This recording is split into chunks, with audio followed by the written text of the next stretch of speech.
Hi, everyone. Happy Thursday. Welcome to my third live stream this week. And who knows, I'll probably do another one tomorrow as well. Today, I have the pleasure of welcoming back to the channel my friend and your friend, Dr. Howard Asher. If you are not familiar with Howard, we have been doing a series of chats on this channel about Trump Derangement Syndrome from a psychological perspective. Howard Asher is a licensed psychotherapist in California. Ooh, probably the mecca of the wokeism right now, Howard, with a clinical practice in the Los Angeles area. With his uncommon sense outside of the box perspective on people in the world, Dr. Asher lectures on compelling topics of our time, and he's written a great book called A Loose Grip that is linked in the description below, that if you're interested in this chat today, I promise you, you are going to love Howard's book. Oh, look at that. Look at that. Marketing genius, Howard. Yeah. But it is a really great read, and I strongly recommend it to everyone. Howard, welcome. Hi, good to see you again. I got to say something. You've got a great thing going. I always tell you that. Thank you. I've become a fan of Benjamin Boyce and Carrie Smith, and I'd recommend people to follow. I'm sure you have other people. I try to get as much time to follow what you're doing, but they got great personalities. It makes me think more. I need to be bubbly. So if you see more bubbliness in me, because I don't want to put the people to sleep. But Benjamin also, if he's broadcasting from his house, he has a great house. Yeah, no, Benjamin is awesome. Benjamin is one of my favorites. And Carrie Smith is actually, guys, like shameless plug, Carrie Smith is actually going back for another live chat on this channel next week on Thursday, I believe, the 23rd, around the same time, so 2 p.m. So we're going to be talking about white fragility, which means I have to finish that god-awful cursed book, but I'm going to power through. I'm going to do it. But Howard, we wanted to have this live stream today because you called me on Friday and you had some very exciting news. You had been speaking to people who had been waking up from Trump Derangement Syndrome. Am I right? It's it's actually nonstop. I have meetings after this this broadcast, and the people are just coming out of the woodwork. Everyone's trying to make sense of what's going on. They're making predictions that people have wish lists. Who knows if their wish lists are consistent with their predictions? I mean, the polls, the everything. And I believe, I see it on the ground, that there's so many people that are uncounted who haven't been able to come out. They're in the unwoke closet, and they have serious challenges with whether it's family or business, and they're great people. I want to by the way, I'm sure there's not great people, because there's not great people in every group, but the dismissal of these people in our culture, because there's been a hijacking that's been going on for years and years and years, and most people don't want to push back hard. They're busy. That's why do things get as bad as they do? It's like the frog in the boiling water. It just keeps going up and up and up and up, and we've gone past the boiling point. Yeah. And so the people can't take it anymore. I am talking a lot with people about resolving their own issues. Am I right? Am I racist? Because I read, this book that told me I'm racist, or I know that I'm not racist, but how do I deal with the people that I have to deal with and not have that be an issue when it really isn't an issue? Right. So yes, everyone's coming out of the woodwork. I think it's good. And hopefully, I do feel a big responsibility, because it's an opportunity. Your show, your broadcast is an opportunity. And, none of us are perfect, but we want to welcome and invite people to reclaim their voice in a free society. And we're losing the voices in a free society, and we're losing the free society. So that's No, and I think, and there's so much to break down in what you just said, and I can't wait to get more into this chat. But I think that it's very important at the top to really emphasize that when you and I use a term like Trump Derangement Syndrome, we're not doing it as a pejorative, and we're not doing it to try to dismiss the ideas of others. And actually, and you talk about this in your book. Stuff like this has existed before Trump. It's Right. just that Trump kind of brought out the worst in everyone. And so what we're talking about is literally people not being able to see clearly things that are right in front of them. Their thinking is deranged. And we're not saying that they're bad people. We're not saying that they're dumb people. We're not saying that they're stupid people. We're just saying that there is a problem here, a literal mass hysteria, if you will, and we're trying to account for that.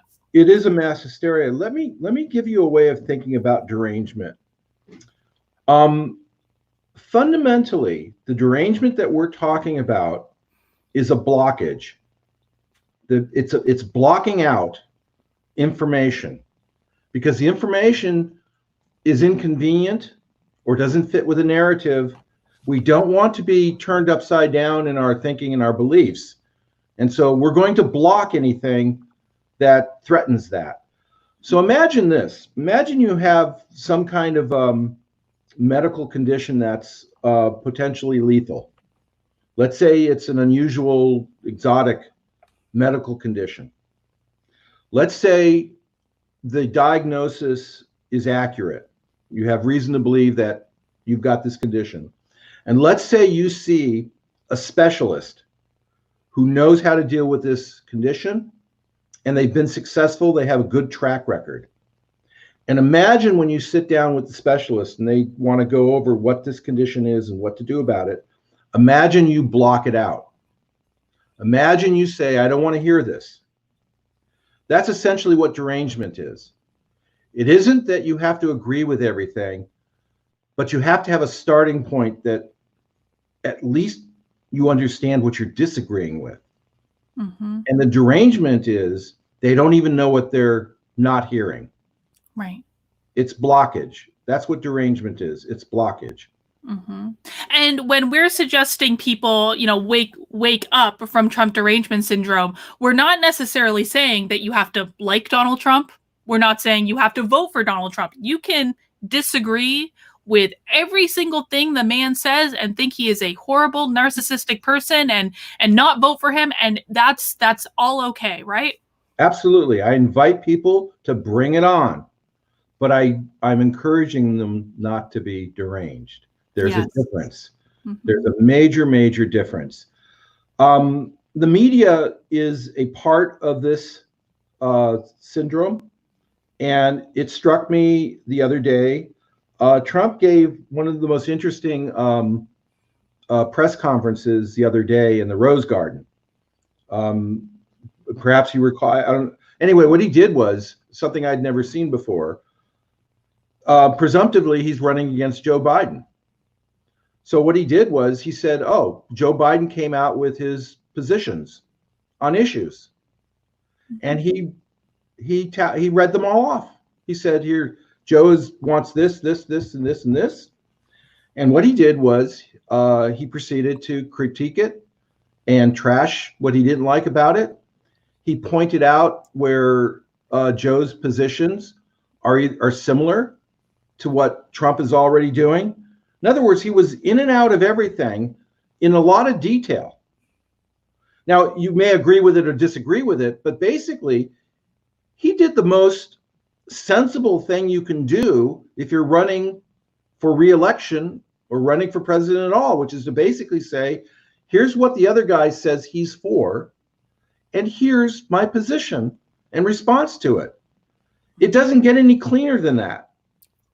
And then he allowed for questions. And of course, the questions that he usually gets at these conferences are basically, so do you deny that you beat up your wife? Right.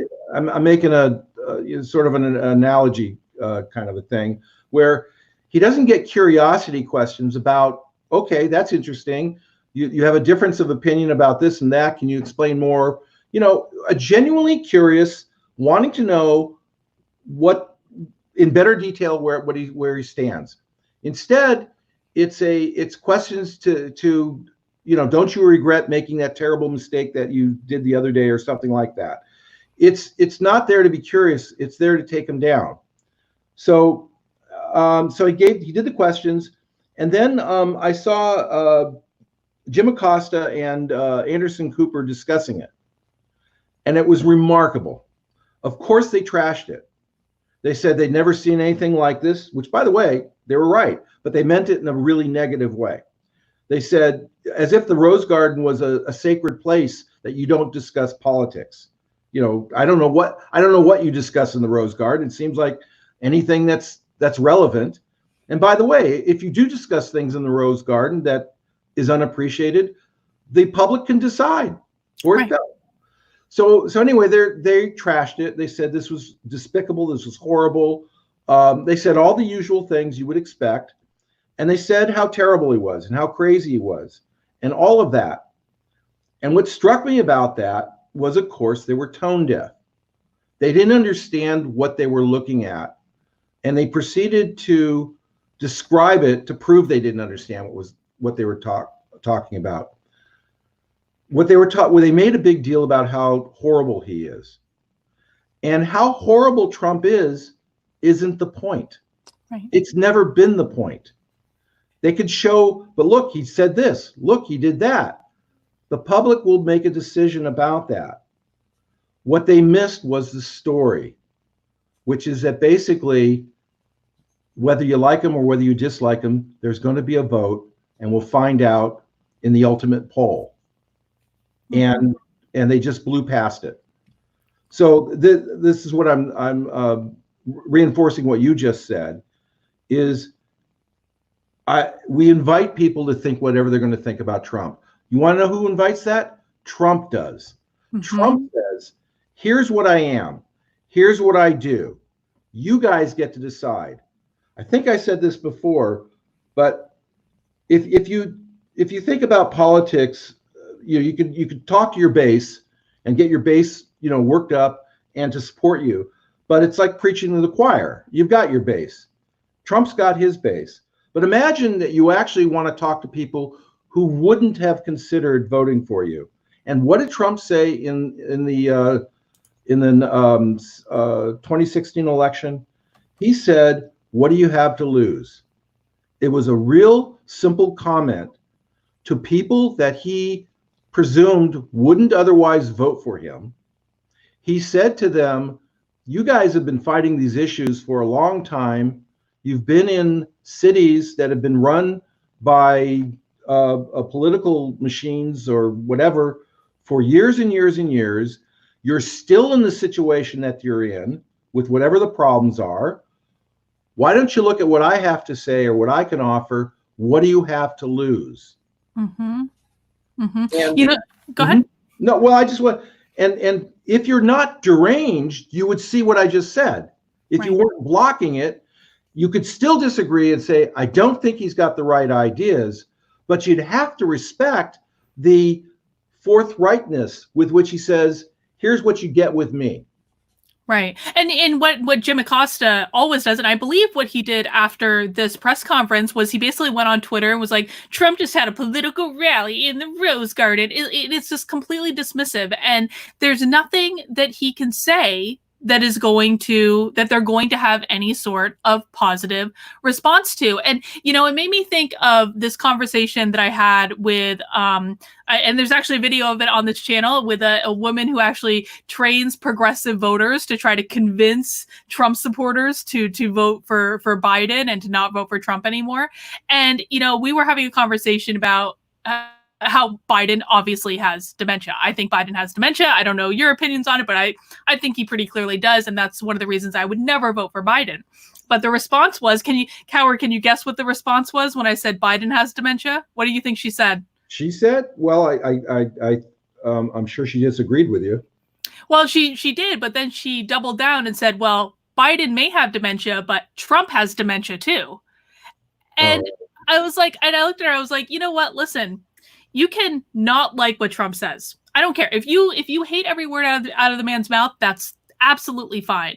But The man can get up for hours, for like 2 hours at a time, and speak off the cuff in front of crowds of thousands and thousands of people, and not really make any mistakes. And you can dislike what he says in those hours, but you have to acknowledge the man does not have dementia. He doesn't have dementia. People who have dementia, can they do that? Yeah, here's the thing. Okay, let's do a deep dive on. I'm pausing because as a professional, I don't want to be diagnosing people from afar. You're not, yeah, because you're a clinician. You're much more responsible than I am. Right. But a public figure who demonstrates positions and where they're coming from and shows their personality, that's fair game. So let me go after it. If I was talking to that woman and she said, well, you know, Trump has dementia too, without arguing with her, I'd probably say, well, I'll take Trump's dementia over Biden's dementia. If it's a choice, I'll go with that. But if you want to do a deeper dive, you just pointed out something. Trump is not is not conventionally articulate. However, he's brilliant in getting his point across. And if you think about what articulation is, can you deliver a point, you know, to the point where your receiver can understand really well what you mean. And that's when I said before, he made a campaign statement. He said, "What do you have to lose?" That's very articulate. That's precise. It's not, there's no fancy language in it. It speaks to anybody and it gives you clear understanding. So he's not articulate in the, you know, academic kind of way, right, that you know, and by the way, it doesn't mean he's not academic, but he doesn't demonstrate it through his vocabulary and his choices.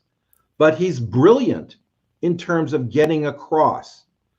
And here's a side note. The reason his opponents don't like him is they know that he's scoring points. Yeah. They know that they wouldn't say that, but they know that he's not only scoring points with his base, which of course that he would, he's scoring points with people who are thinking about, yes, what do I have to lose? So no, he's not demented. There's no indication of it. You may not like the way he talks. You may think he's vulgar. You may think, but that's not dementia. Okay. And as far as his intelligence, this is a very smart person. This is a very wise person. He's not a perfect person. He's not. He does make mistakes. He does do things you wonder why couldn't he have done this instead of that? But we don't have the luxury of getting anybody perfect. And that's the other thing, you know, purity. You have an ideology and, you know, sometimes you're forced to defend something that you don't want to defend. And I don't get into positions about defending things with Trump. What I'm saying is he's a total package.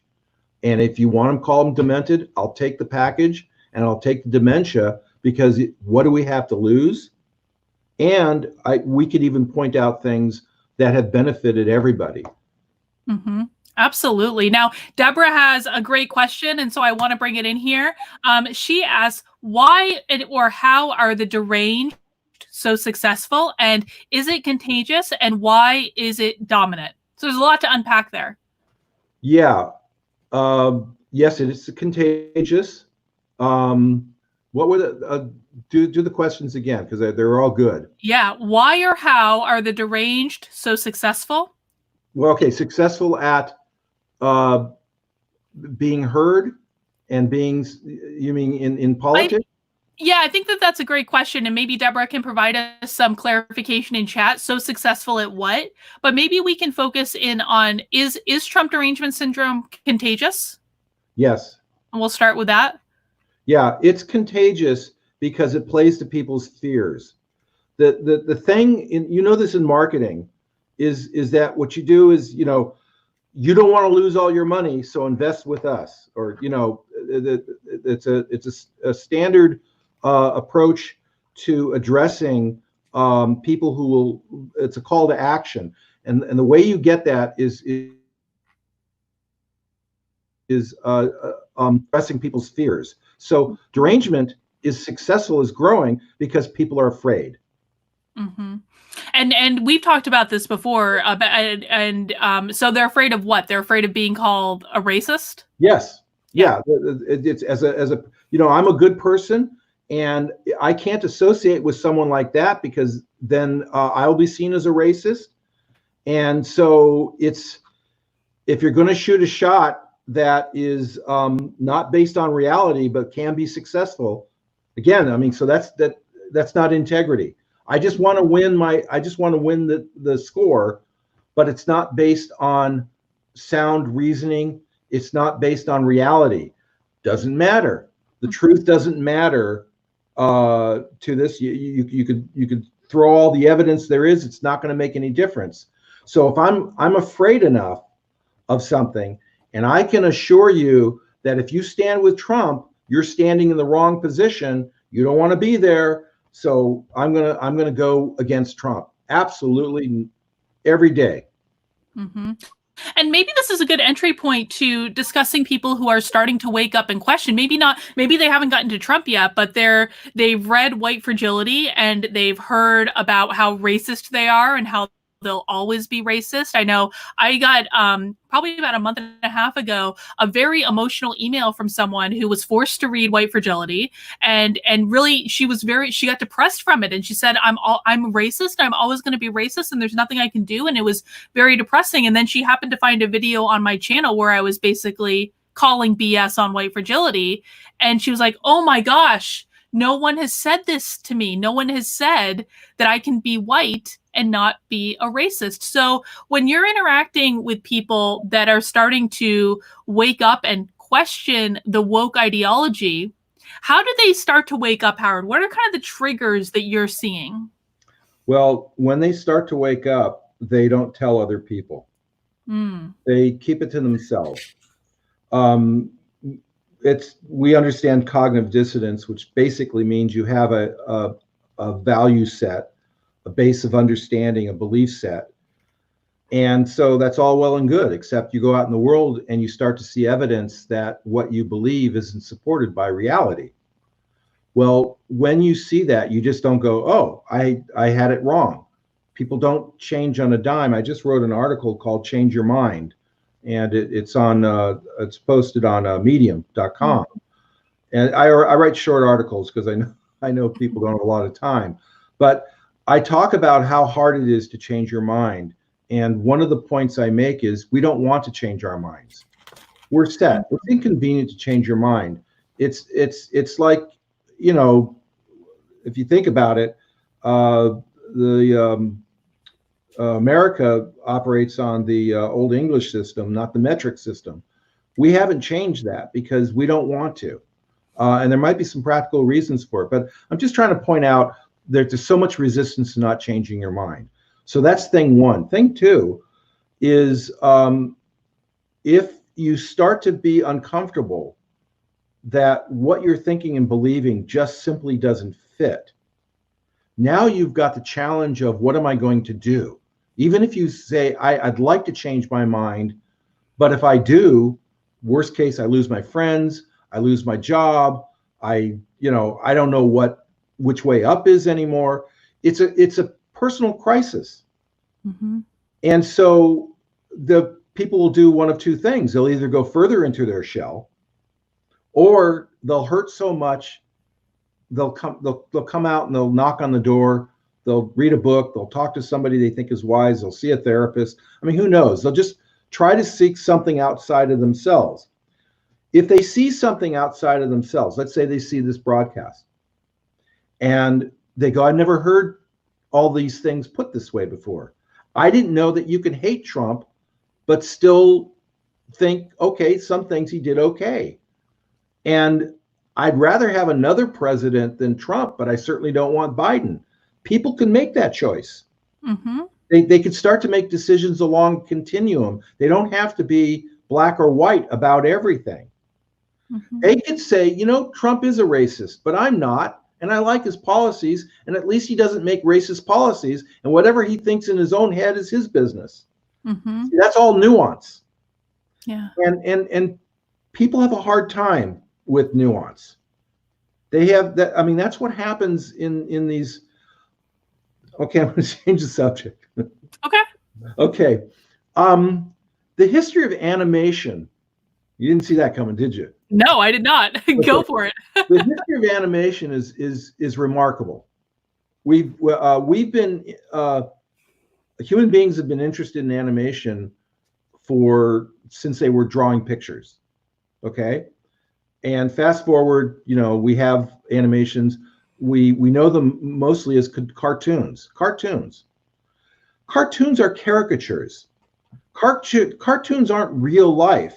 Their cartoons are, Roadrunner and Wile E. Coyote, and Wile E. Coyote falling off a cliff and getting killed, 15 times in one cartoon episode.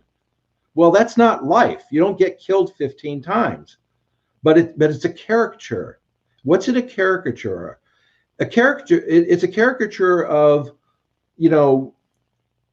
a predatory animal that's pretty good at being a predator, unless they're outsmarted by, the Roadrunner. And it wants to show that over and over and over again to make the point that being smart wins over being a predator.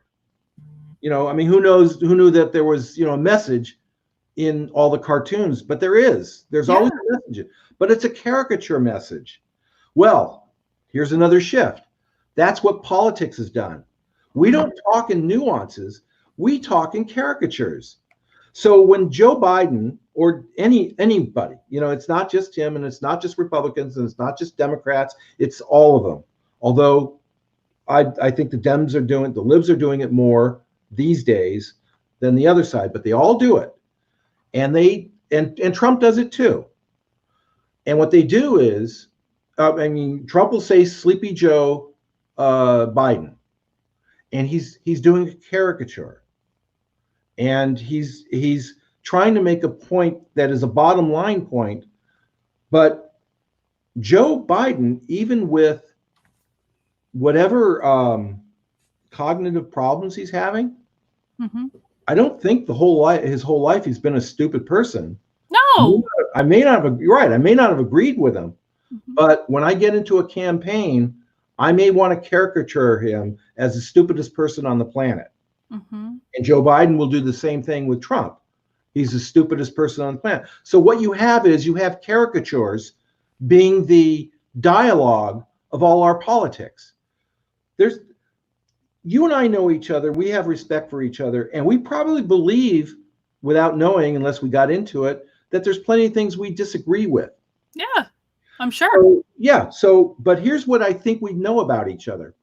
We would say, hey, let's look at this issue and let's see if we can solve that problem.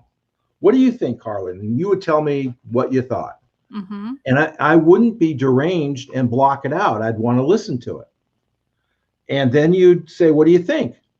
And I'd say something like, well, I like 3 of your points. I haven't thought about that before. Good thing I asked you.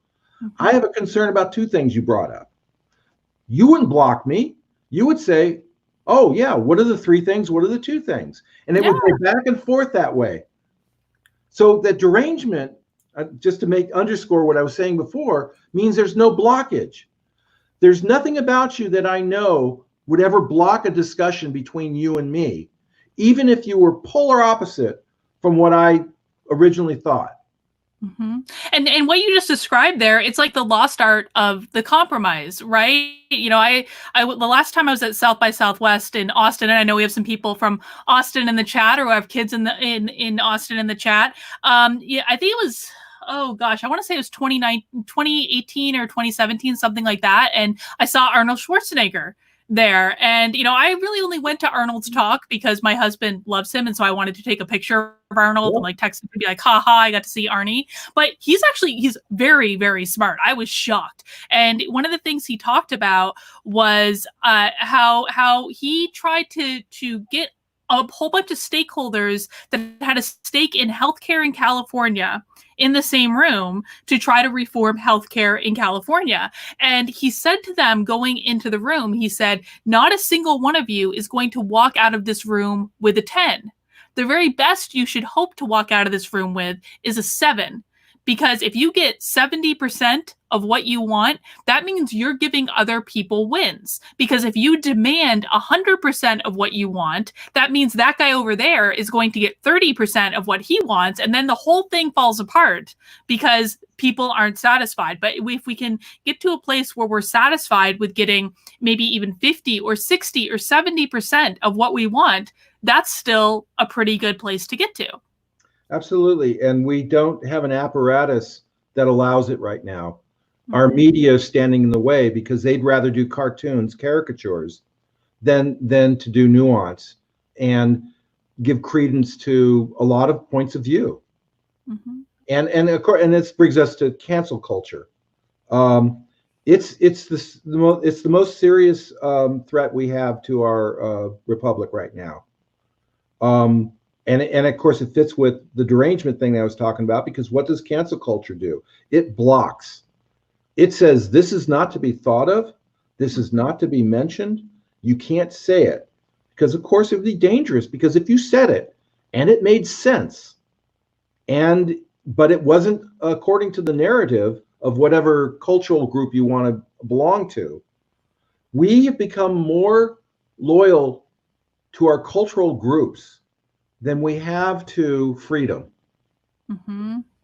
Yeah, I agree. So I want to do just a quick pause and a shameless plug because we've got about 600 people watching us. So I want everyone to hit the thumbs up button right now so that YouTube knows that we're having a great conversation here and more people can be notified of it and come and join us and learn about how to wake people up from Trump Derangement Syndrome, or even just what Trump Derangement Syndrome is. And if you want to, please subscribe to my channel. I do chats like this all the time, and Howard is a very regular guest, so you'll get to know him as well. Howard, when you were mentioning your article about changing your mind, and that's something I definitely want to go back and read. But what it made me think of is one of my favorite teachers and someone that I've learned an awful lot from is Dr. Joe Dispenza. Dr. Joe Dispenza is a chiropractor, but he also has studied a lot of neuroscience. He has, I think, graduate certificates in that, and he teaches meditation. He teaches meditation in a very specific way. He's written all sorts of books about it, and about how people can access different parts of who they are and accomplish just amazing things. And one of the books of his that I really like is called Breaking the Habit of Being Yourself. And it actually talks about the neurological changes that happen when you form new habits or when you see the world in different ways. And one of the things that Dr. Joe always says in his workshops is your desire to change has got to be greater than your desire to stay the same. Because it is much easier, to your point, it is much easier to stay the same than it is to look at the world differently, and maybe even more importantly, to see yourself differently, right? Yes, and it's the key point is it's a crisis no matter what. And what is a crisis? Well, if you understand what the Chinese philosopher is, crisis means it's an opportunity for change. When you first hear the term crisis, you go, "Oh no!" I mean, it's supposed to alert you and make you frightened. But the element that is key about what a crisis is it's an opportunity. And you want opportunities in your life. You want a chance. And a chance for what? To change for the better. If anyone, you may be comfortable with a lot of things, and you might have good reason to be comfortable with a lot of things. But if anyone says that they can't be a better person, I mean, as just a starting point, I can't be any better than I am, then they not only not grown, but they started to die. Okay, so if you want to live, you want to seek out what makes you grow. And what makes you grow are crises. things we don't like to have, but things that we need to have. So it's a new way of looking at things. It's funny. We have cliches in our head. I remember I think it was the first class I ever took in college. Anthropologist by the name of his last name was Dr. Oswald, and I remember his opening was, all of you guys think that necessity is the mother of invention, right? The cliche. We need it, so we got to invent it. And he said that nothing could be further from the truth. He said what happens is we invent it, and then we discover that we need it. And so, and the reason I brought that up was it made me change my mind, or it made me expand my mind. Sure, there's lots of times we think we need this, and then we think about it and we make it. But I think what happens more is what Dr. Oswald was trying to convey, which was basically, it happened with the iPad. When the iPad came out, people said, what are we going to do with this? Right. You remember? I remember that. I owned one of the very first iPads. Yeah, I remember that. And they said, this is like a ridiculous thing. Now you wouldn't see people without it. Right. Because they discovered uses for it that even went beyond maybe the inventors of it thought of. Yeah. And so this is just an example of how much we need to expand our understanding of who we are and how things work. And the thing about cancel culture, now to bring it back to everything, is it stops growth. It stops learning. It stops life. And I believe that fundamentally, and maybe this is more of a spiritual observation for me, but I believe that human beings throughout the course of their human experience, they have a desire to continue to grow, continue to learn, continue to expand their experience. And so when you get caught up in cancel culture and this woke ideology, you almost get into a place where you're stunted from that growth, right? Yes. It's a culture of death. I never said it that way just now, and it fits with everything I've been thinking about it. It's not just I disagree with it and it's dangerous.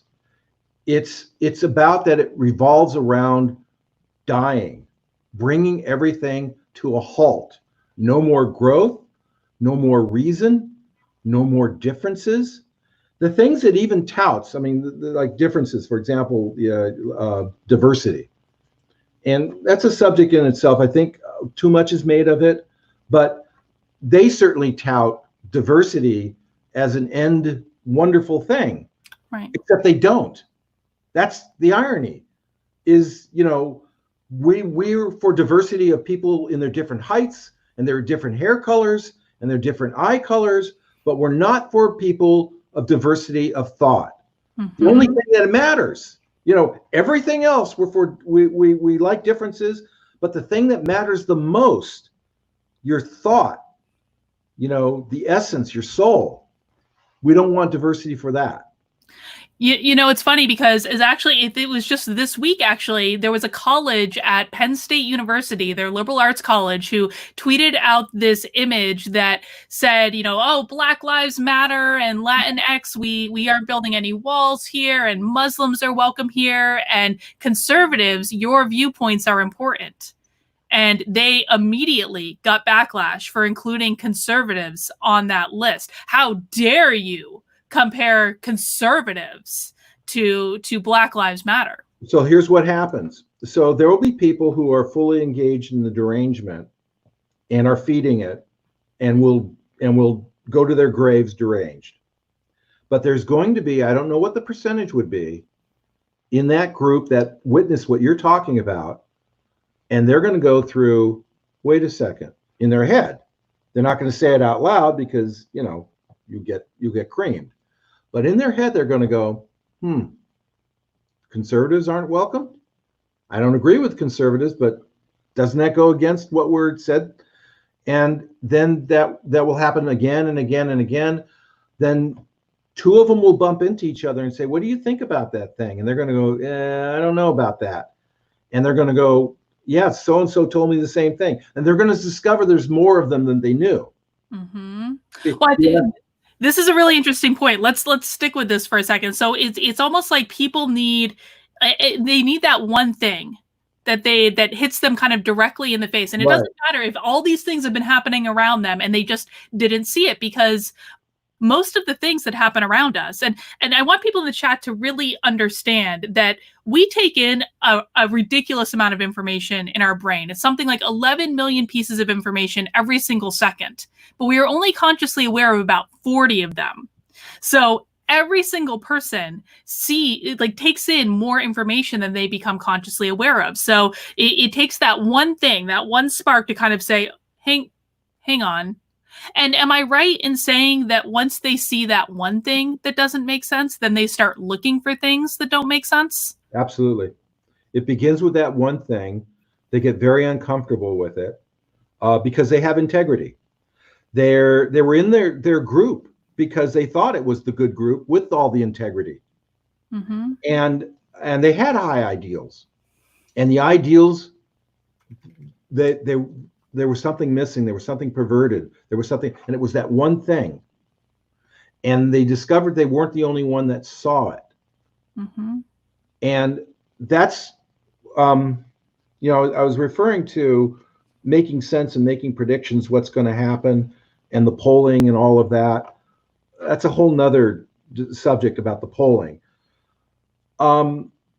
There's more of this going on than YouTube or Twitter or Facebook could stop. There's more of it. Now, it doesn't mean that they won't win and stop enough of it, which just means then, so the next cycle, there'll have to be more of this. But ask yourself whether or not you can keep this stuff down forever. Yeah. Ask yourself if you can get the whole world to say up is down and down is up. And of course, that's 1984 stuff. And it was written about because enough of us thought that's possible. And I've seen enough of it that scares me. But if I could be hopeful, it would be maybe there's enough of this going on. The one turns into two, turns into three, it's exponential. And then at the end of it, we go, what did we do? How did we get here? Mm-hmm. Can we take steps that this not happen again? Can we not have cancel in our culture anymore? But it almost seems as though people, like, history is going to repeat itself, right? That is an adage for a reason. And and history is repeating itself right now because we forgot the lessons that we should have learned last time. Yeah.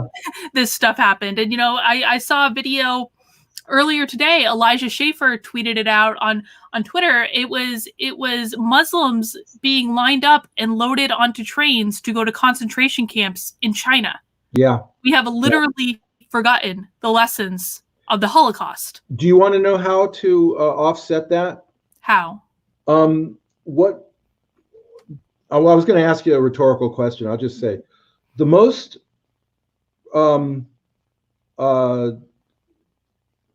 durating culture that there has been in human existence is Jewish culture.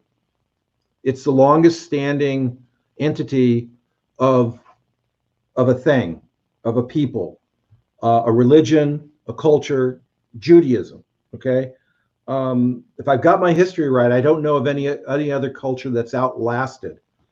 One of the reasons there was debate over whether there should be a Jewish state was because the reason that Judaism survived so much was because they didn't have to defend physical property.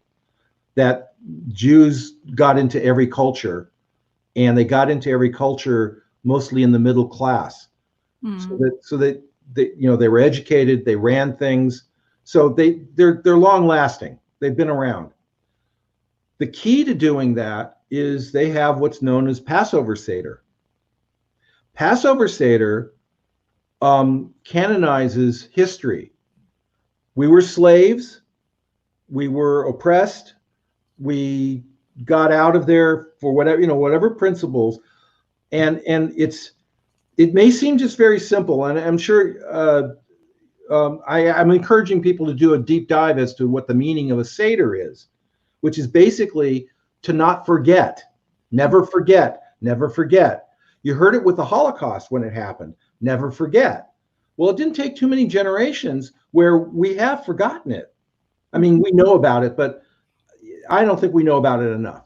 Yeah. And I was watching, well, I think Glenn Beck is actually trying to do something like this, because I was watching, it's like a 2-hour long special that's on Blaze TV, and it's also available on YouTube, that he talks about renewing the American covenant with why we're here and what we're doing. And he encourages people to, like, I think there's actually like a physical pledge that people can sign to renew it. And so I think he's trying to do that stuff too. Yes, I'm not suggesting it's not happening, but if we survive this, there has to be a ritualistic reminding. We can't trust the schools anymore. Right. You know, the schools can do it, but they don't. And so the idea is to have a remembrance, a ceremonial remembrance about what freedom, unalienable rights are. Yes. That's what the issue is, unalienable rights. Mm-hmm, mm-hmm. It's like when people sit around on July 4th. I know a lot of families who did this, and they read the Declaration of Independence. I mean, Marianne Williamson, actually, when she was campaigning in New Hampshire, she talked about this on, I actually went to her 4th of July talk here last year, I think, and she talked about that. If you can find Marianne Williamson's speech from Concord, New Hampshire on 4th of July last year, it's a very compelling speech, no matter what you think of her. She was fabulous in that. It would be wonderful if when people are having their fireworks and stuff like that, they would actually take 10 minutes to read a thing. And of course, it is indoctrination. I'm saying that. I'm for indoctrination of think for yourself. That's an indoctrinating point. Mm-hmm. Think for yourself. You can't think for yourself unless you're in a free society, or you can't be free to think for yourself in a free society unless you have a free society.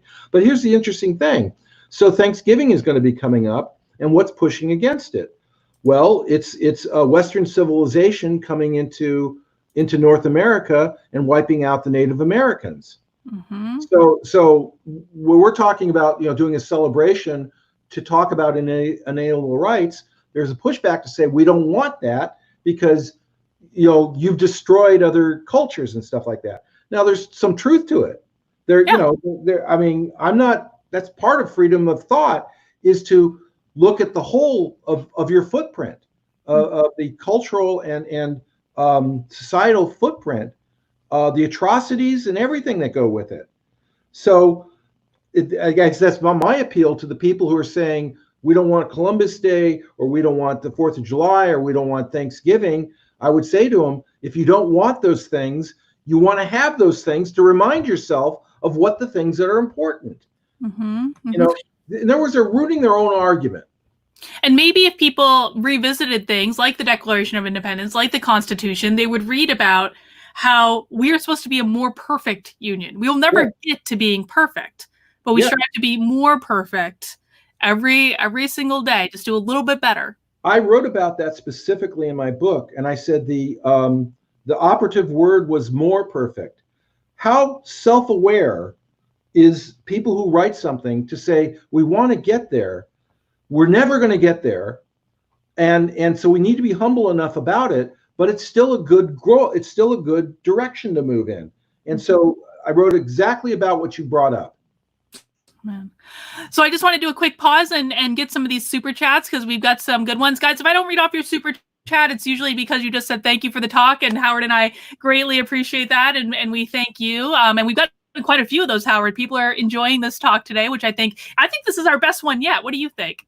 I love it. The next one's going to be better. Yeah, we're going to keep getting better and better. But let's look at this one from Nathan. Nathan says, more for the older folks born mid-90s. Like, I'm not sure if mid-90s being born is older, Nathan, but okay, we'll go with that for a second.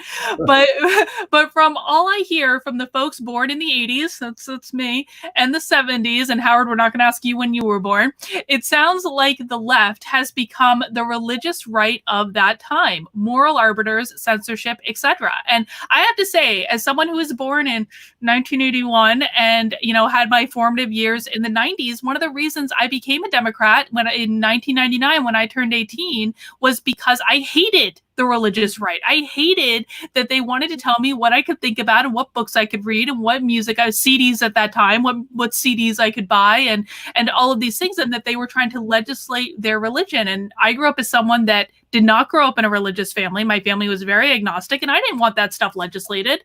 And so I would agree with that notion wholeheartedly. When I started to wake up from my Trump derangement syndrome, it was absolutely because I perceived that the Democratic Party had become like the Republicans of the 1990s that I hated in the 1990s. What do you think, Howard? Absolutely. And I'll confess, I was born in 1953. But I remember when I saw church groups burning Elvis Presley albums. Wow. So the idea, I mean, this has always been in flux in culture, where a group that's offended by something approaches what they're offended by wanting to cancel it. Mm-hmm. So conservatives are as capable of canceling as leftists are capable of canceling. The issue for me is unalienable rights. And so, you know, I grew up in a liberal, democratic, Roosevelt loving culture. My dad served in World War II, and he was a liberator of a concentration camp at the age of 17. Wow. So he saw some things at a really, so I grew up with atrocities and things like that. And I remember being in junior high school, and my teacher, I got to talking with him, and he realized that my dad had that experience, and he said, "Would you address the class? I don't think they know this stuff." Mm. And I thought I grew up with it. I thought everyone knew it, and I learned that it's, you know, not everyone knows everything they should know. And I remember, you know, giving my dad had he wrote down some things for me, and he had some relics that he gave me. So he'd been through something, and he allowed me to share it with the class. But I learned that this wasn't common knowledge, even then. Yeah, that's intense. My grandfather was in World War II as well, but he was on a submarine, so he did not liberate a concentration camp. Derek asks, I've heard Jung say it takes a hysteric to create a hysteric, and that a constant tendency to make himself interesting and produce an assumption is a basic feature of the hysteric. Would you say that this is about right? Yep. I'd say that. I think a hysteric self-preservation is expanding and growing on your own pathology. So your pathologies don't get less; they feed on themselves to stay alive. And I mean, if you think, I mean, we're talking about we're living in a time with this virus. You know, this virus wants to stay alive. All things want to stay alive, which is one of the reasons why it won't kill everyone off. If it kills everyone off, it dies. Mm-hmm, mm-hmm. So, let me ask you this. I think that's a really interesting point. It's like everything has that survival mechanism, right? I was thinking about the movie Minority Report, where even the plants in Minority Report had survival, where if you tried to choke the plant, they were going to sting you. Right. A futuristic, genetically modified plant, of course. But what happens to someone that's starting to wake up, that kind of is starting to see some of these inconsistencies, that is maybe on the lookout for more and more inconsistencies and things to question, and all of their friends around them are like, come on, man, don't you know it's racist to do these sort of things? What happens to those people that maybe they're waking up, but their social circles are not? They have to have a place to land.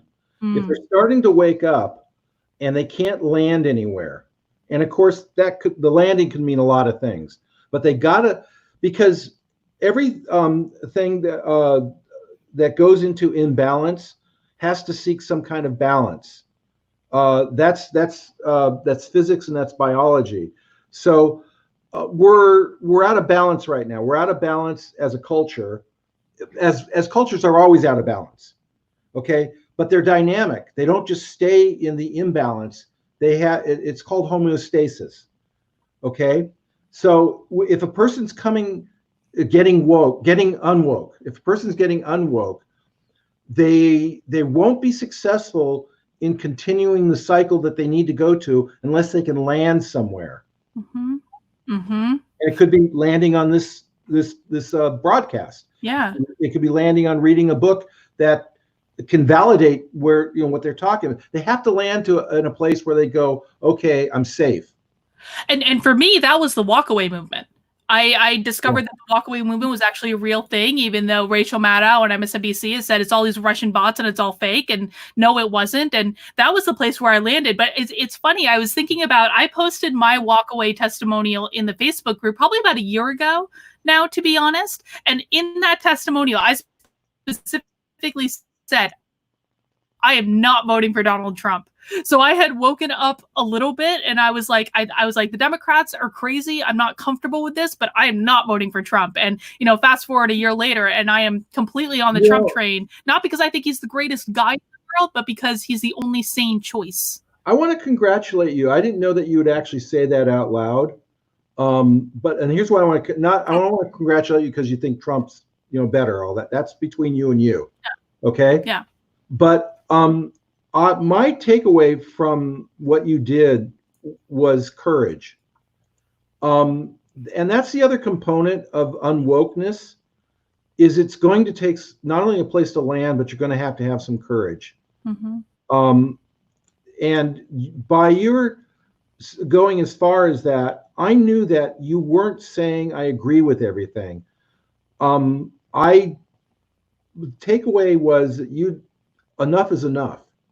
This is deadly if we don't understand the importance of our choices, and if our choices don't have integrity. And that's what matters. Trump will do whatever he does, whether he gets another term. That's just 4 years. And then we're on to the next one. We're always going to be on to the next one. And for some reason, the country does seem to be able to survive a lot of crises. I mean, the Civil War. Here's the interesting thing. I remember growing up, and I remember getting indoctrinated how wonderful the country is, and that we always had a peaceful transition of presidency. And that totally made sense to me until one day I woke up. I said, wait a second, there was a Civil War. And the Civil War was because Lincoln was elected. That's why that happened. That was not a peaceful transition of the presidency. So again, it's one of those cliches that, I mean, you might hear it in an inaugural address, like, oh, here we are today, and we're a great country because we do this peaceful transition. We're not a peaceful country. We've never been a peaceful country. I think we should try to be a better peaceful country, but we're still fighting, if not military wars, we're definitely in a culture war. Mm-hmm. Absolutely. And I mean, even think back to how this country was founded. We had a revolution. We had a literal war to fight for this country. And in many respects, thankfully we are not, I don't think, in a civil war right now, but I perceive the culture war that we're in to be one of the most important battles in the history of this country. This is why I'm spending so much time talking about this. I actually view this as one of the most important things that we can do right now. And I think, one thing I want to say to anyone who might be waking up or is nervous is because you pointed out that you said I had courage. I really want people to understand that when I was waking up, even just posting a testimonial in the Walkaway Facebook group, I was terrified. I was terrified of my friends in real life seeing it. I was terrified of the response. I had my Make Speech Free Again hat on in the picture I posted. I was like, I thought for days about, I wrote it all out. I let it sit. I thought for days about, should I even post this? Because I didn't want anyone to know that I was leaving the Democratic Party. And even things like, many of you have heard me talk about Unsafe Space on YouTube, which you guys should also go subscribe to, even becoming a donor to support Unsafe Space and thank them for the work that they're doing. I was terrified about having my real name put in their end credits as my thank you for being a donor. And so it is a process. And if you are watching this and you're thinking about the things that we're talking about and you're noticing the inconsistencies and you're like, I don't think Trump's a good guy, but this is, like you said, Howard, enough is enough. It's okay to be nervous. It is okay. You are in exactly the right place. And that's actually, and correct me if I'm wrong, that's actually an indication that your mind is changing if you're in that place of discomfort. Yes, it's a component. It's also just necessary. Unfortunately, it's necessary. You should pay attention to what this means in terms of your life, your integrity. I don't want it to cost anybody anything horrific, and it shouldn't, but it can. Mm-hmm. It's a simple. Here's the thing: it will be less horrific, though, as I was saying to you before, if people know there's more of you out there. Mm-hmm. If you know you're not alone in it, if you know that it's normal, if you know that it's healthy, if you know that it's ultimately good for you, even if it doesn't feel good in the moment. So yeah, it's that's why courage. I have so much admiration. It was less hard for me because I wasn't in that headspace that you were at. Mm-hmm. I was in a different headspace, and I have my own things that I get frightened about, that I have to be courageous. But I think your brand of courage is way more than what I've ever done yet. Oh. And I think so. Well, thank you for that. And I want to encourage everyone. I mean, there's so many groups out there, and Howard and I have even talked about starting a support group for people who are waking up. And so maybe we'll do that. But for right now, at least, there's the Walkaway group. Walkaway is an amazing resource. There's Blexit. There's all sorts of little subgroups of people that are trying to rally people who are waking up. So there are so many people out there that will support you. And one of the things I really appreciate about these communities is that they are very, very welcoming and very open. And, you're not going to find any Klan robes or racists or Nazis, and you might be afraid of that. But you really won't. They're great, welcoming, loving people. And it's been like that revelation in and of itself. I mean, I remember, first off, when I posted in the Walkaway group and the amount of love that I got back from my story, it was overwhelming. It's more than I had experienced on the Democratic side for probably the entire time I had been a Democrat. And then when my article went viral, it was the exact same thing. And I don't know why it was so surprising to me that you would be welcomed with open arms, but it was. Why do you think that is, Howard? Why was that so surprising to me? I was struck by it. I think, and I was struck that it was the first thing you noticed about everything was the welcoming. But not only that, you were welcomed as who you were. There was no requirement for you to be correct about anything. Mm-hmm. I don't know if I blew past your question, but I couldn't help but pick up on that. It was profound to you, and it stuck, this welcoming thing that required nothing more of you than just be yourself. Mm-hmm. I can't tell you how many conversations I've had with conservatives where they say, we don't need you to agree with us. We're just happy that you're here and you have an open mind. And I think that's the most important thing. And maybe it's the contrast that was so stark because, when you look to the woke culture, I'm going to say, because I think pretty much the Democratic Party is woke culture at this point. Yes. You are required to say the right things. And so when right before I posted my Walkaway story, I had a lot of tiffs with my friends because they were upset with me because I wasn't saying the right things. I wasn't just shutting up and listening to Black people. I was pushing back on some of the crazy woke ideas because I didn't understand them and I thought they were dumb. And they were very angry at me for not towing the line and not saying the right things. And I think one of the things that got me to start looking outside was this idea that, I can't please these people. Like, there's nothing I can do to remain true to myself and please them. And so to all of a sudden have that contrast of, wait a second, I don't have to please the right. I don't have to become a conservative to be accepted by them. It's that I think a lot of times we learn from contrast, and the contrast was very stark. Yes, that I think that was the key for you, was the contrast. And we were talking before about, what the woke does is says, here's what right is. Mm-hmm. And if you buy into it and you say, okay, well, I want to be right? Who doesn't want to be right? What you find out is you go and you reach for right, and then the woke slaps you down and says, no, you're not right enough. So the thing about woke is you can never win in it. Sooner or later, you will be cannibalized. And that's one of the other things that if you're woke and you're going to go to unwoke, when you discover that there's no right answer that you could ever give that allows you to be welcomed as a human being, that could be the tipping point. I mean, I hate that it take that much to be the tipping point. I'd like people to get it a lot quicker than that. But and I said before, I said there's some people who will not ever get it. They'll go to their graves with Mm-hmm. it. But the process, the spectrum of going from here to there is to inform, or to have the people who find themselves in the grips of the woke come to realize there's nothing they can do that will ever make them welcomed in it. Right. Right. And I think Barry Weiss from the New York Times, or now formerly of the New York Times, had that realization. That's exactly. And it sounds like, from what I know from conversations I've had with people offline, it seems as though that was something she was thinking about for a while before she wrote her fabulous resignation letter. Did you have a chance to see that resignation letter?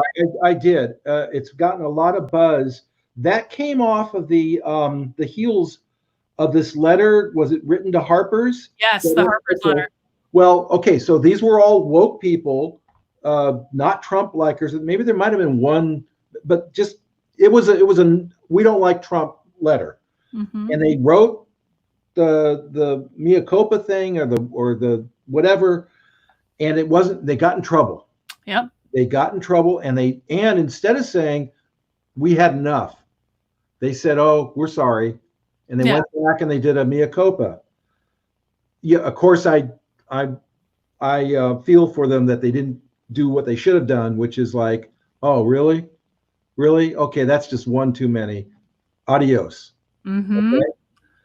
That, I think it can happen more, but the Barry Weiss one was adios. Mm-hmm. And good for her. You know? And adios, and choke on it. And I think this is actually a really good example to speak about, because, when the pushback I got when I was celebrating this letter and this awakening on Twitter and in other places was, Carlin, Barry Weiss was part of cancel culture, and now how dare she come out and say that she doesn't like this? And I was like, hang on, hold up. Every single one of us is on our own journey. And when someone comes late to the party, you don't chastise them the second they walk in the door for being late to the party. You welcome them with open arms and you say, I am so glad you made it to the party. Welcome. We're really glad you're here. And so if people are dealing with, Barry Weiss obviously did this on a very large scale, but many people who are waking up, they're doing it on a much smaller scale. And it's just about those one-on-one relationships. So what advice would you have, Howard, for people who have people in their lives that are waking up and maybe didn't do it on the timetable you would want them to, but they've gotten there? How should we treat them and welcome them and care for them as they're going through that process? It's really great. You remember I wrote an article about you.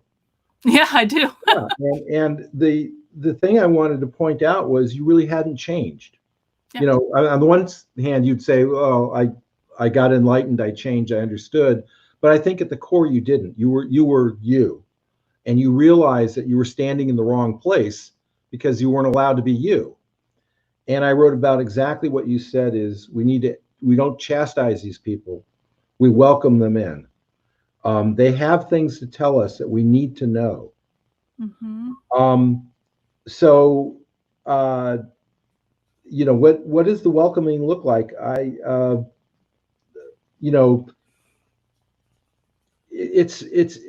think it's a rejoicing, is what it is. It's, you could be in the dark and you can be blinded and you can see. What could be more joyful than that? And when somebody's able to see enough so they can look at the rest of it. They don't need to have gotten it before. They need to get it when they get it. And when they get it, it's real. They're not, that's the other thing too. I don't want to force people into, how dare I say something blind to it? Why can't they say I'm blind? You know what? I need to consider that. What are my blind spots?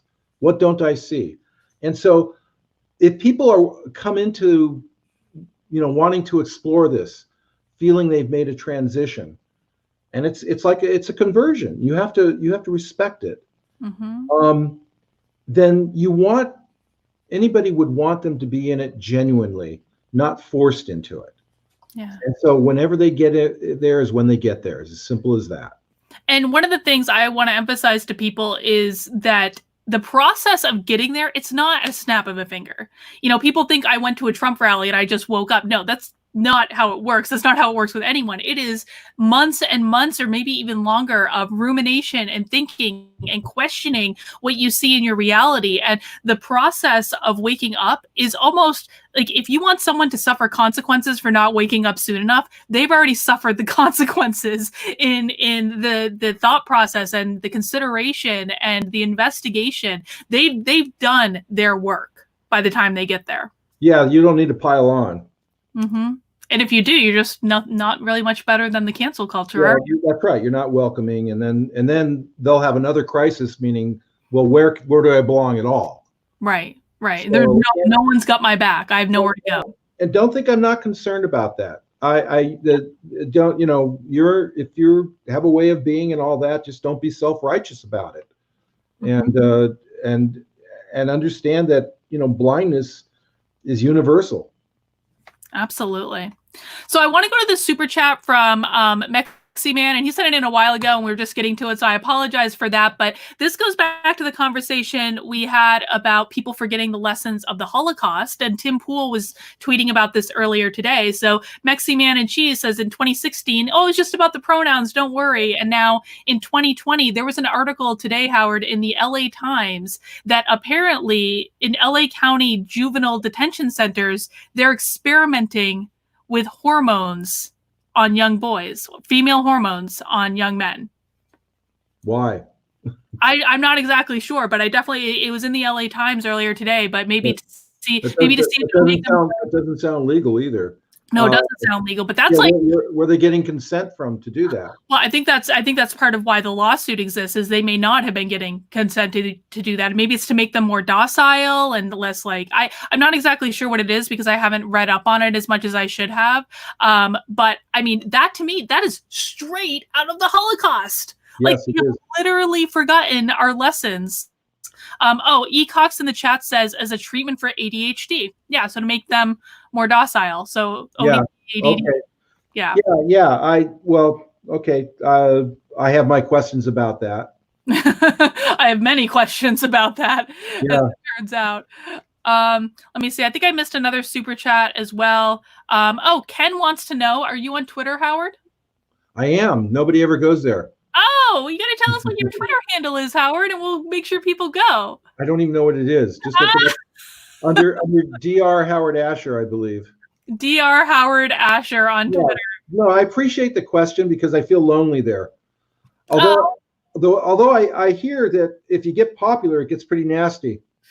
I think that the optimum level, I think Zuby said this too, and now that I've surpassed this number, I actually agree with him. I think the optimal level for Twitter is around 30,000, because you can have conversations and it's still fun. I mean, maybe even a little less. I was having really good conversations at around 25,000, but once you get up past 30,000, it is not fun. But Parler is becoming a place for good conversation. You should get on. I've heard about Parler. I'm not as astute on all of this, and it's a failing of mine. I'm hopeful to get better at it because the opportunity, it's a crisis for me. Yeah. It's an opportunity for change.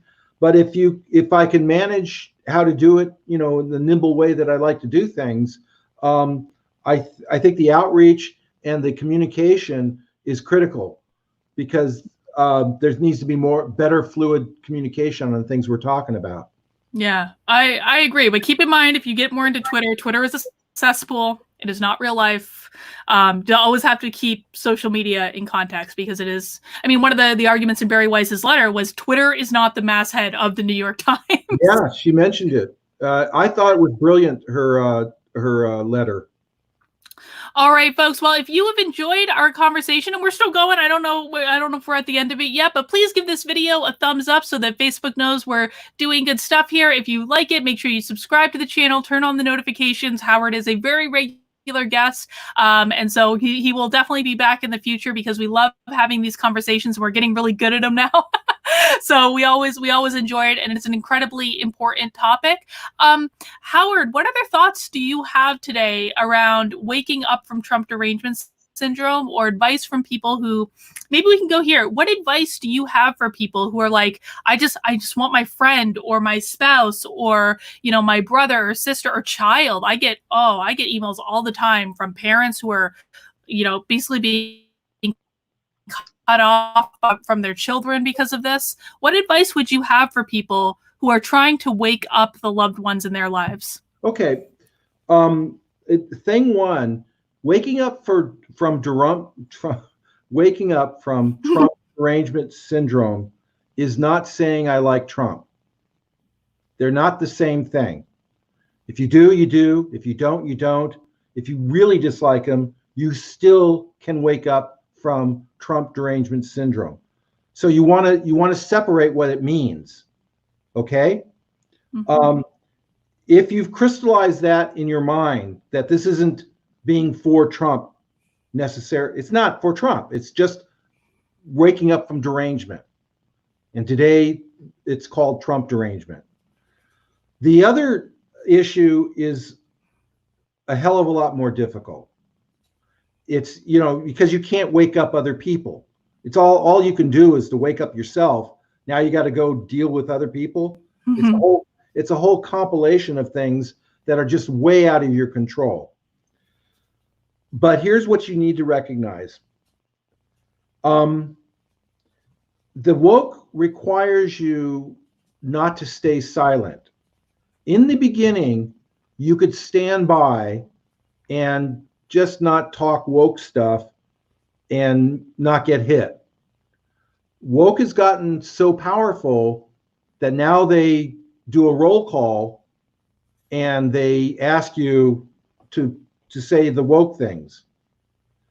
And so the people in your life who you'd like to have better relationship and not have the woke problem, unfortunately, if they really got it bad, want you to espouse woke theology. So it's going to depend. You need to gauge those people on a scale from 1 to 10, the ones that are going to go to their graves being woke, and the others who may be woke but they're lower on the scale. Mm-hmm. And stay away from the ones. Well, I mean, don't make a trouble with the ones who are high on the scale.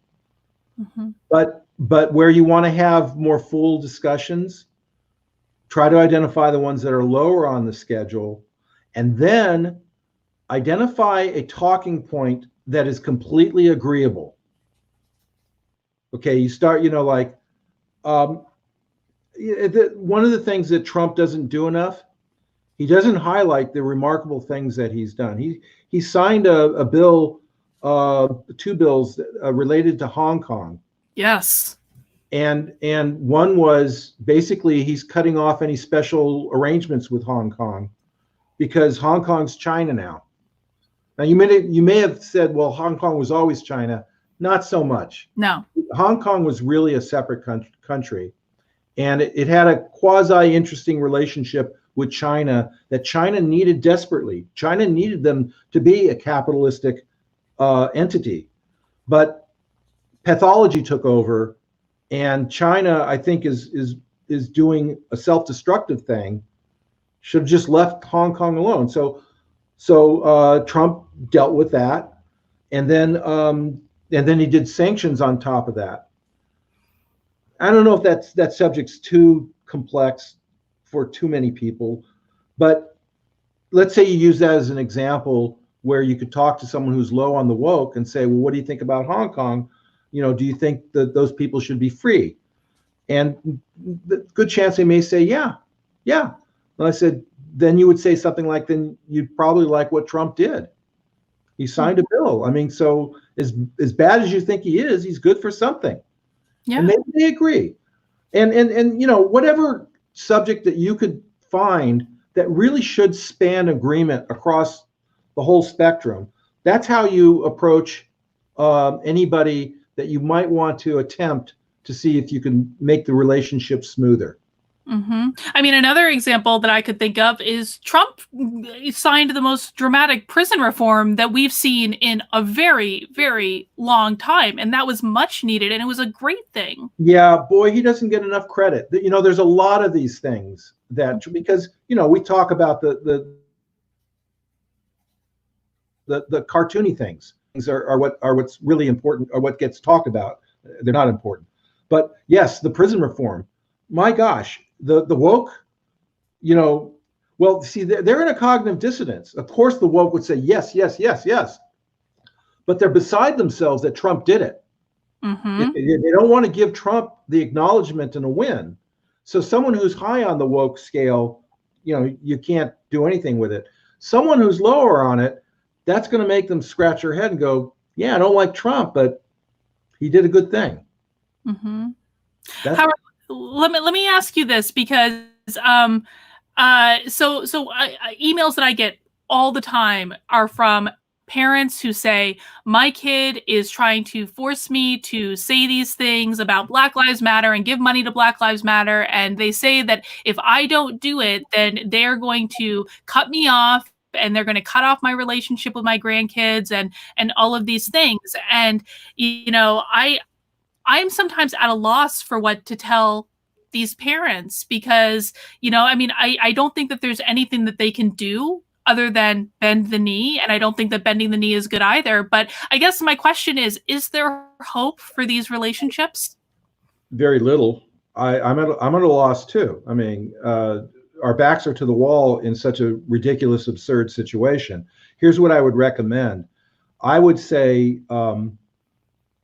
you're a parent and you get a demand from your adult kid or whatever, saying you have to donate. You say, no, I'm not going to donate to that because I don't know exactly where the money goes to, but I am donating this amount of money to, and name it could be to an individual. It could be, this is a Black-owned business. I love the work they do, and I'm giving it directly to them because I don't want it to get, like all organizations, who knows where the money goes. You might get enough agreement on that, and you say, look, I'm for doing something directly for people of color that I know, not in an organization because I really don't know where the money goes. And that's my best thought about how you might be able to, keep the relationship smooth enough. Yeah, and that's actually what I did. I was hearing from some of my clients when the whole, issue your virtue statement as a business was coming out, and like, Carlin, what are you doing? And I kind of ignored it for a while, and then I eventually just posted something on LinkedIn to the effect of, I'm not going to donate to Black Lives Matter because I don't know what the organization is doing with the money, and there's been no report out, and I'm not sure I align with the goals of the organization, even though I completely believe that Black Lives Matter. I have no problem with the statement. But what I am going to do is donate directly to Black-owned businesses that were destroyed in these riots. And I said, if that's not good enough, I mean, I don't really know what to say. And I just I mean, that's wonderful. I mean, anyone who thinks that's not good, or anyone who really cared about the Black Lives Matter, that should just be great. And if it's not, then that this relationship's not repairable. Right. I mean, at that juncture. And just to show you about nuance, I generally don't like groups, mostly because, they could start off with good intentions and they just go into directions that I won't necessarily like. But having said that, I realize that some things don't get accomplished without having a group. And like we were talking about, maybe forming a group to help people, resolve these kinds of things. I think it's a good thing. And I'd love to get involved in something like that with my genuine carefulness about what groups are. And, that's sort of the best I can do. I mean, because I do think that some things can't be accomplished without a group. Mm-hmm. So for better or worse, I try to keep those things in mind. We've got one more super chat, and maybe this is a good place to kind of wrap up on. Matthew asks, how do you battle comfort when seeking change? I think that's a great question. Yeah, it is. That's the reason people don't change. Yeah. They're familiar and they're comfortable. And look, we talked about courage, didn't we? The thing is, I mean, if you try to keep your optimism around you, what you can reason optimistically is that however comfortable I am now, the change that I need to make, fueled with integrity, will get me even more comfort. Not in the beginning, but in the end. Yeah. And so how I learned this, and again, this is from hang on. Sorry. How I learned this is from Dr. Joe Dispenza, actually, is it's, what I do when I'm trying to change something is the very first thing I do is think about how would I feel if that change was already done? How would I feel in that future reality where I've already achieved that goal or I've already done this or that? What actual emotions are you going to have? And then what you do is you meditate as though, and you think about and visualize having those emotions. What would it feel like if you had those emotions right now? And so you start to prime your brain to see that change as a positive thing, because you're experiencing these happy emotions of success and security and empowerment and whatever it could be, but you've already experienced them. And your brain doesn't really know the difference, does it, Howard, between emotions you're telling it to feel and emotions you're feeling because of something happening to you? That's right. This is what visionary is. Being visionary means that you can envision what this ideal, better, improved kind of thing is. And, without it, again, there's no growth. So, yeah, that's exactly the thought exercise a person does when they're contemplating making a shift. They know that it's the right thing to do. They're not comfortable with it. They don't know how the pieces work yet. So they have to envision what life might be like, when the change goes through in a good way. Mm-hmm. And you change your metric of how you're dealing with discomfort at that point, because if you experience discomfort on your way to a really good positive place, well, it's still worth making that journey. And you can start to see that discomfort is a good thing. That discomfort means that I'm actually, I hate to use this phrase, I'm actually doing the work required to have the change that I want. Every good thing that's happened to me has come from making a step that's uncomfortable. Mm-hmm. Mm-hmm. I think that's true of most people. Yeah, it is true. Howard, any closing thoughts? I think that's a good one to end. That's enough for today. Embrace the discomfort on your way to better comfort. Absolutely. Absolutely. Well, folks, if you enjoyed this chat, please make sure you pick up Howard's book. A Loose Grip is in the description below, and Howard's also going to show off his copy of it. There it is, right there. It's a great read if you're interested in this topic. And again, please make sure you give the video a thumbs up. Please subscribe to the channel. Please turn on those notifications. Howard will be back at some point in the future. And so we'll have to look forward to our next chat. And thank you for coming today, Howard. This was great. Thanks a lot. Yeah, I loved it. Thank you very much. All right, everyone. Have a great rest of your day, and we'll see you again soon.